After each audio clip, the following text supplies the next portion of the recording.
میں آج آقا تمام اپنے غلام رہنو. وقال النبي صلى الله عليه وسلم من أنكر فقد استكمل الإيمان فليتقي في النصف الباقي. وقال النبي صلى الله عليه وسلم تنكح المرأة لأربع: لمالها ولجمالها ولحسبها ولدينها فاصبر بذات الدين تربت يداك. وقال النبي صلى الله عليه وسلم فإن أعظم النكاح بركة أيسره مؤونة، أو كما قال عليه الصلاة والتسليم. اسٹیج پر تشریف فرما علماء اعظام اور سامنے تشریف فرما قابل احترام بزرگوں، دینی بھائی اور ساتھیوں، سب سے پہلے تو ہم اللہ رب العزت والجلال کی تعریف و توصیف بیان کرتے ہیں جس نے ہمیں یہ موقع فراہم کیا کہ ہم اپنی زندگی کے کچھ لمحات دینی اصلاحی پروگرام میں لگا رہے ہیں، صرف کر رہے ہیں. یقیناً بہت سارے ہماری طرح لوگ وہ ہوں گے جو اس وقت اپنے اپنے کاموں میں مشغول ہوں گے. کوئی موبائل دیکھ رہا ہوگا، کوئی ایک دوسرے کی باتوں میں لگا ہوگا، کوئی دیگر اور امور میں مشغول و مصروف ہوگا. لیکن اللہ تعالی نے ہمارا اور آپ کا انتخاب کیا، ان لوگوں میں سے ہمیں اور آپ کو چنا اور اس مبارک اور بابرکت پروگرام میں شرکت کی توفیق عطا فرمائے. کل قیامت کے میدان میں اللہ رب العزت والجلال انسان سے اس کے تمام اعمال کے بارے میں پوچھے گا. اللہ کے نبی علیہ السلام نے فرمایا لا تزول قدم ابن آدم حتى يسأل عن 40. قیامت کے دن ساری انسانیت اللہ کے سامنے حاضر ہوگی، پیش ہوگی. اس دن اللہ تعالی انسان سے 4 چیزوں کے بارے میں جب تک سوال نہیں کر لے گا، جب تک پوچھ نہیں لے گا، ایک انسان کا قدم اس جگہ سے چل نہیں سکتا ہے، کھسک نہیں سکتا ہے. ان میں سب سے پہلے پوچھ اللہ تعالی ہماری عمر کے بارے میں کرے گا، ہماری زندگی کے بارے میں کرے گا. ان عمره فیما افنا، کہ ہم نے تمہیں زندگی دی تھی، تمہیں حیات دیا تھا، تمہیں لائف دی تھی، تمہیں ایک عمر دیا تھا 40 سال 60 سال جتنی چاہے اللہ تعالیٰ نے ہمیں عمر مقدر کیا تھا، وہ دیا تھا. اللہ تعالیٰ پوچھے گا کہ تم نے اس کا استعمال کہاں پر کیا. اگر ہم لوگ انہی دینی پروگراموں میں، اللہ کے ذکر کی مجلسوں میں، اچھے امور میں اپنے اوقات کو صرف کیے ہوں گے، فخر سے اللہ کے سامنے بیان کریں گے اے رب تو نے زندگی دی تھی، تو نے عمر دیا تھا، تو نے لائف دی تھی، ہم نے تیرے ذکر میں، تیرے کلام کے سننے میں، تیرے حبیب کے پیغام کو سننے میں، اسے عام و کام کرنے میں لگایا. لیکن اگر اپنی زندگی کو ناچ گانوں میں، تھیٹروں میں، بے حیائی کے کاموں کو دیکھنے میں، فضول بکواس میں، لغویات میں اپنے اوقات کو صرف کیا ہوگا، زندگیاں ضائع کی ہوں گی، ہمارے پاس کوئی جواب نہیں ہوگا. اس لیے میرے بزرگوں، ہمیں اللہ کا شکریہ ادا کرنا چاہیے کہ اللہ تعالیٰ ہمیں یہ موقع فراہم کیا، ہم ایک اسلامی اور ایک سماجی پروگرام میں شرکت کیے ہوئے. آج کا یہ پروگرام ملت ڈیولپمنٹ فاؤنڈیشن کے زیر اثر منعقد ہے. آج کے اس پروگرام میں احبر کو جو عنوان دیا گیا ہے وہ عنوان ہے کہ ایک مومن کی شادی کرنے کا طریقہ. ایک مسلمان جو اپنے آپ کو لا الہ الا اللہ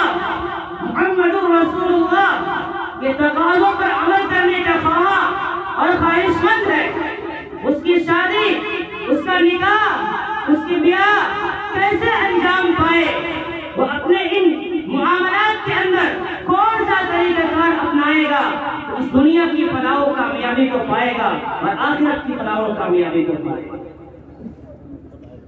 اسی عنوان کے تحت میں نے آپ کے سامنے حضور اقدس صلی اللہ علیہ وسلم کی 4 مبارک حدیثیں پیش کی اور ان چاروں باتوں کی روشنی میں جو کھل کر سامنے بات آتی ہے وہ 4 طرح کی ہے، جن کو اگر ہم اور آپ اپنی زندگی میں اپنا لیں گے تو یاد رکھیے یہ نکاح، یہ شادی ہمارے لیے بہترین خیر اور رحمت کا ذریعہ بنے گی۔ لیکن اگر ہم اسے انحراف کریں گے، اس کے خلاف ورزی کریں گے، ان کو دھچیاں اڑا دیں گے، ان کو اپنے پیروں میں ہو دیں گے، تو یہی نکاح جو برکت بن سکتا تھا، یہی نکاح جو خیر بن سکتا تھا، ہمارے لیے ابھاری جان بن گیا۔ اب وہ 4 باتیں کون سی ہیں؟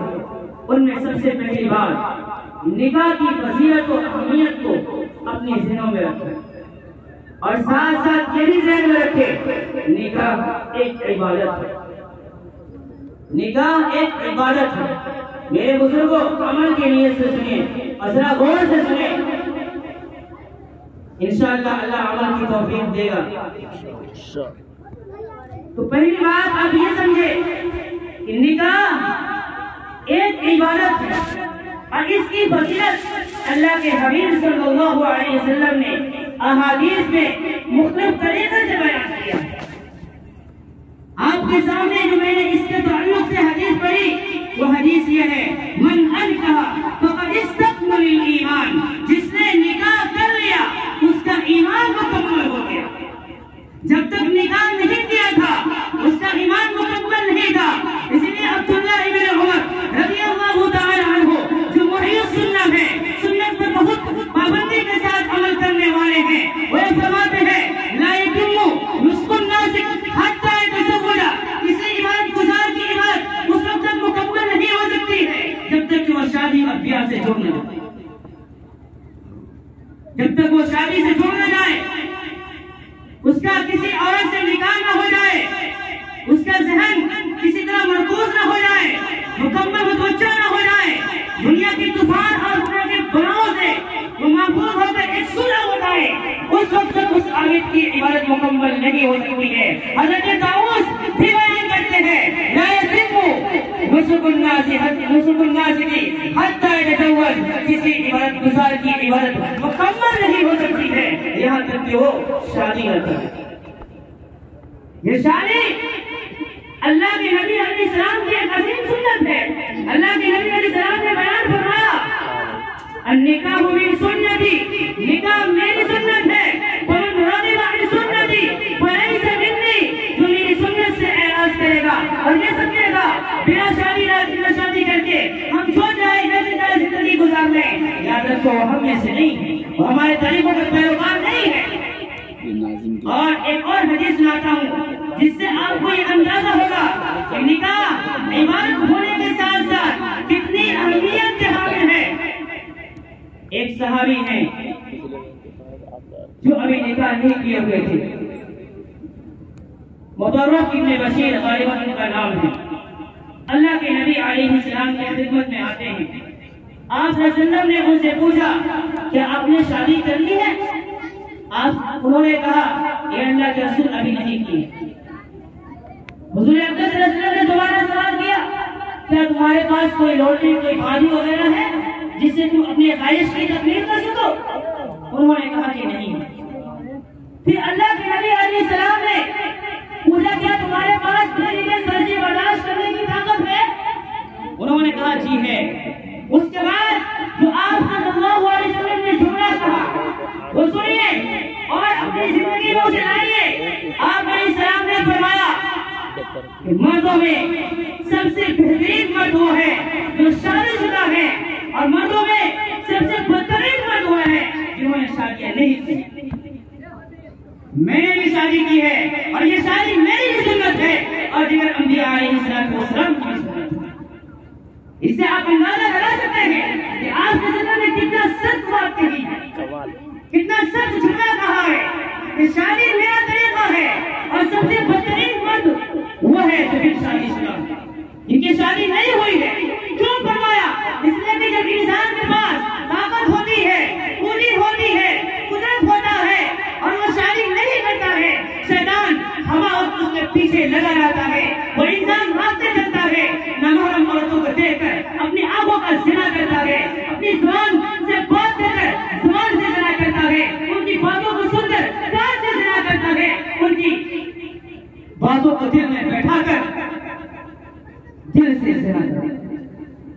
اس لیے میرے بزرگوں اللہ کے نبی علیہ السلام نے نکاح کی اتنی تاکید فرمائی کہ نکاح کرو گے تمام بے حیائیوں سے تمام برائیوں سے تم محفوظ رہو گے. اس لیے ہم بھی اس فضیلت کو ذہن میں رکھتے ہوئے نکاح کو عام کریں, نکاح کو جتنا زیادہ ہو سکے عام کریں. عجیب اس میں غفلت ہماری ہوتی ہے کہ ہمارے بچے ایک لمبی عمر کو پہنچ جاتے ہیں.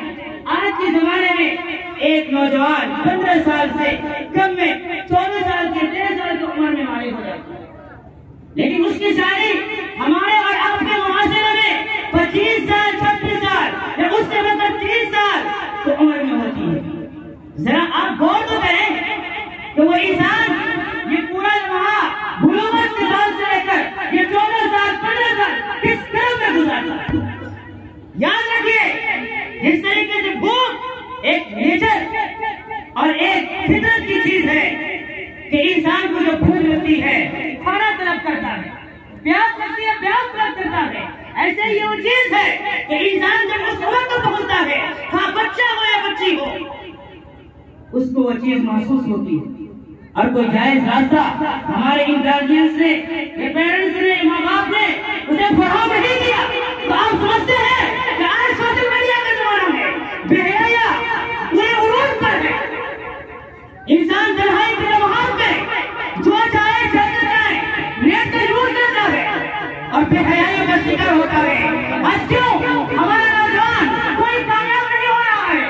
آج یہی 17 سال اور 18 سال کے نوجوان جو ماضی میں تھا بڑا کارنامہ انجام دیا, بڑے کیریکٹر کا حامی بنا, لیکن آج اتنی عمر پانے کے بعد بھی وہی لفنگا وہی گاؤں کا تو کوئی گھومنے والا کسی حیثیت کا مالک نہیں, کوئی اخلاق و کردار نہیں, کوئی اس کا کیریکٹر نہیں, ایک بدنما داغ معاشرے کی بنتا.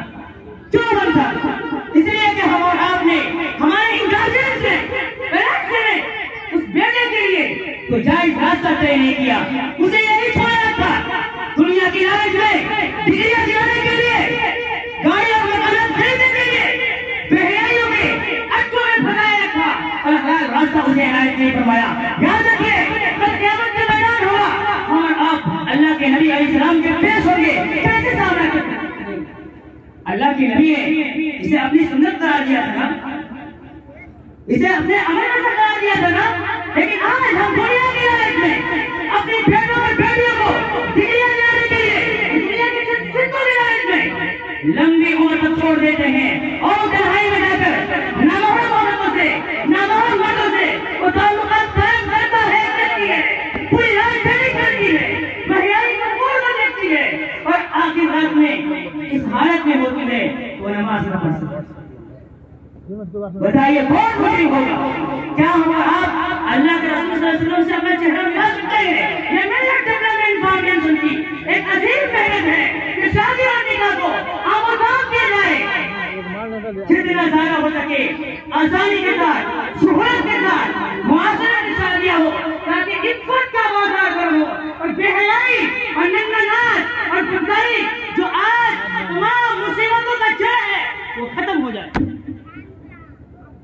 یاد رکھیے معاشرے کے اندر تنگی پریشانی اور مشکلات حالات تشویشناک کیوں ہوتے ہیں؟ آپ یہ سمجھتے ہیں کہ اس کا سبب اور اس کی وجہ حکمران ہے جو ہمارے اوپر مسلط ہو گئے؟ نہیں, آپ اور ہم خود ہیں, آپ اور ہم خود ہیں.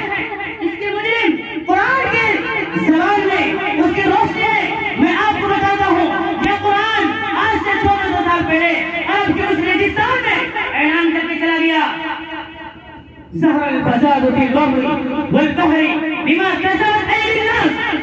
زمین میں جن فسادات کا ظہور ہوتا ہے وہ کسی اور وجہ سے نہیں, ان غیر اقوام کی طاقتوں کی وجہ سے نہیں, ان سپر پاور طاقتوں کی وجہ سے نہیں, ان سارے حکمرانوں کی وجہ سے نہیں, یہ تمہارے اپنے پرتوش کی وجہ سے, یہ تمہارے اپنے غلامانوں کی وجہ سے آج حالات خراب ہے. لیکن یہ امت کا مسلمان, یہ امت کا نوجوان پورا مسجدوں سے دور ہے, عبادت سے دور ہے, شادی اور نکاح اتنا لیٹ اور ناقص نہیں کرتا ہے کہ اس کی اولاد ہاں بیٹا ہو بیٹی ہو زنا کے اڈوں میں پڑے ہوئے ہیں, لیکن وہ باپ دنیا کے حرص اور لالچ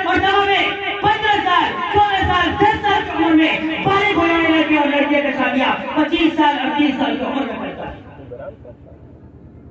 آپ یہ سمجھتے ہیں اگر پہلے ہم شادی کر لیں یہ کھائے گا کہاں سے, یہ اپنے گھر کی ضروریات کیسے پورا کرے گا؟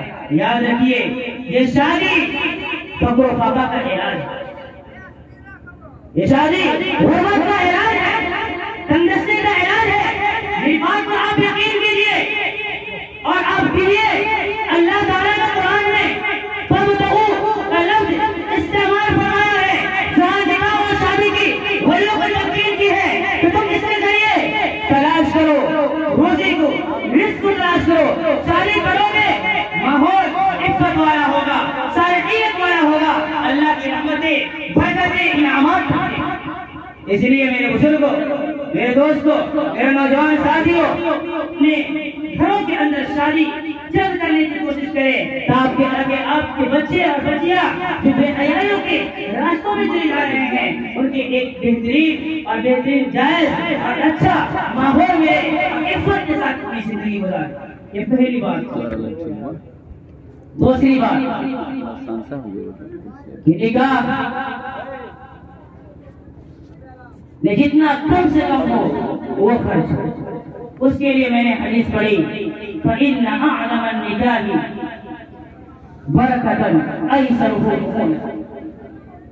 اللہ کے نبی علیہ السلام نے بیان فرمایا, ہم اور آپ نہیں, سید الاولین والآخرین, فخر موجودات, خلاصہ کائنات, شہنشاہ ذی وقار, جس ذات کے صدقے میں اس کائنات کو سجایا گیا, بنایا گیا, وہ حبیب صلی اللہ علیہ وسلم نے فرمایا کہ سنو, سب سے برکت والا نکاح وہ نکاح ہے اس میں سب سے کم خرچہ, سب سے کم خرچہ ہو, وہ نکاح سب سے برکت والا نکاح. لیکن آج حال یہ ہے کہ اگر نکاح سادگی سے کی جائے, نکاح میں بھیڑ بھڑکا نہ ہو, نکاح میں ناچ گانے کا دھوم دھام نہ ہو, نکاح میں اگر آتش بازی نہ ہو, پڑاکے نہ چھوڑے جائیں, نکاح میں اگر بے حیائی کے کارنامے نہ انجام دیے جائے. ہماری ماں اور بہنیں جو کبھی اپنے عمر میں کسی نامعلوم مردوں کے سامنے نہیں گئی ہے, جب تک وہ بہن اور ماں غیر مردوں کے سامنے خوبصورت لباس پہن کر نہ آ جائے, ہم یہ سمجھتے ہیں کہ نکاح اور شادی ہوئی. ہم یہ سمجھتے ہیں کہ نکاح میں برکت آ ہی نہیں سکتا, تازگی آ ہی نہیں سکتی ہے. یاد رکھیے اللہ کے حبیب صلی اللہ علیہ وسلم نے فرمایا بہترین نکاح اور برکت والی نکاح وہ ہے جس میں سب سے کم خرچہ ہو. آپ تھوڑا صحابہ کرام کی نکاح کی طرف چلیں. صحابی رسول حضرت عبد الرحمن بن عوف رضی اللہ تعالی عنہ اللہ کے نبی علیہ السلام کے خدمت میں حاضر تھے. آپ کے جسم پر زرد رنگ لگا ہوا تھا, پیلا رنگ لگا ہوا تھا. آپ نے پوچھا اے عبد الرحمن یہ کیا ہے؟ انہوں نے کہا کہ میں نے شادی کرنی ہے. اللہ کے نبی علیہ السلام نے فرمایا پھر تو ولیمہ مہر کا دیا. انہوں نے کہا کہ سونے کی ایک گٹلی. آپ نے فرمایا اور شادی ولیمہ کر اگرچہ ایک بکری بنی. اس واقعے سے میں بتانا یہ چاہتا ہوں, بتائیے مدینہ کی آبادی اس وقت کتنی بڑی تھی؟ ایک معمولی سا زمین کا ٹکڑا تھا جہاں مدینہ کی آبادی تھی.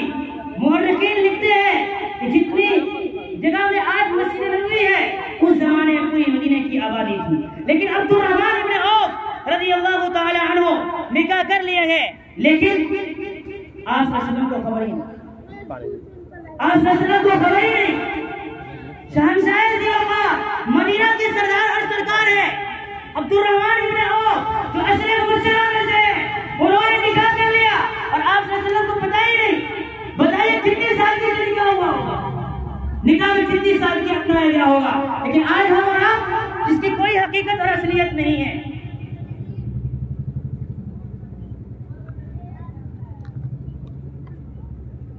لیکن آپ اور ہم جن کا کوئی حیثیت اور کوئی وقار اللہ کے نزدیک نہیں ہے, ہم یہ سمجھتے ہیں جب تک دنیا بھر کے بازار کو اپنے سروں پر نہ جمع کر کے جائے اس وقت ہماری شادی کارگر اور کامیاب نہیں ہوگی. اس لیے میرے بزرگوں دوسری بات جو ہماری وہ یہ ہے کہ اپنے نکاح کو جتنا زیادہ سے زیادہ ہو سکے آسان بنائے تاکہ ہمارے لیے خیر و برکت کے باعث ہو اور ہمارے لیے مصیبت کے باعث نہ ہو۔ عموماً ایسا ہی ہوتا ہے جس نکاح کے اندر اللہ کو ناراض کیا جاتا ہے، خلاف شرع امور انجام دیے جاتے ہیں، آخر میں اس نکاح کے اندر بے برکتی آتی ہے، اتنی آتی ہے وہ ایک دو خاندان ملا تھا محبت کے لیے آپس میں نفرت پھیل جاتی ہے۔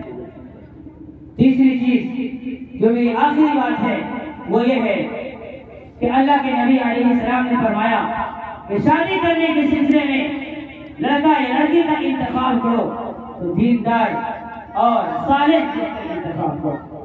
اس کے لیے میں نے ایک حدیث پڑھی، تنکح المرأة لأربع، عورت کا نکاح کیا جاتا ہے 4 چیزوں کی وجہ سے، ولمالها، مال کی وجہ سے، ولجمالها، اور اس کی خوبصورتی کی وجہ سے، ولحسبها، اس کے حسب و نسب کی وجہ سے، ولدینها، اور اس کی دین کی وجہ سے۔